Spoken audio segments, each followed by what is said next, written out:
Alors à quoi est due la douleur post-extractionnelle lorsqu'on retire une dent? Pourquoi est-ce qu'il y a de la douleur ou pourquoi d'ailleurs il y en a très peu? Eh bien, il faut savoir qu'il y a plusieurs paramètres. Premier paramètre, tout dépend finalement de la largeur de l'intervention. C'est sûr que lorsque vous allez avoir plusieurs dents à extraire, on va avoir plus de sensibilité et de zone de cicatrisation et donc plus de sensibilité en fonction de la largeur de l'intervention. Ensuite, on a un paramètre de durée de l'intervention. La durée aussi va jouer un petit peu sur la sensibilité, va jouer aussi sur l'œdème. Donc plus ça va durer longtemps, plus au final les tissus seront un petit peu à nu. Lorsqu'on a par exemple une pose d'implant ou lorsqu'on a une régénération de gencive ou une greffe osseuse, plus c'est long, plus finalement le patient risque d'avoir des suites, des gonflements, des sensibilités.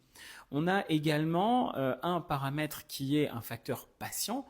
Donc on peut avoir un patient qui va être très sensible à la douleur et quelqu'un qui va avoir une jauge finalement de sensibilité très faible. Ça joue aussi finalement dans la perception de la douleur.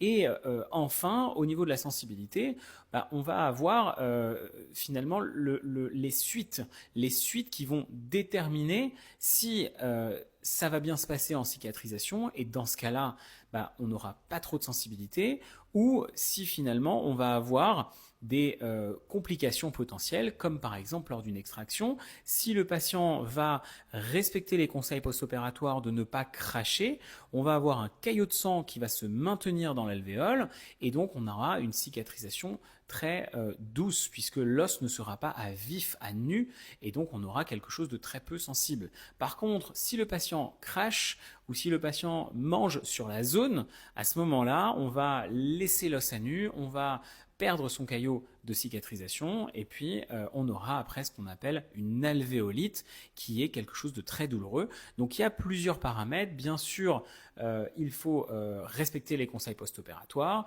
Bien sûr, ça passe aussi par suivre l'ordonnance. Donc lorsqu'on a des médicaments à prendre en post-intervention, il faut les respecter. On a aussi des médicaments avant l'intervention, certaines fois.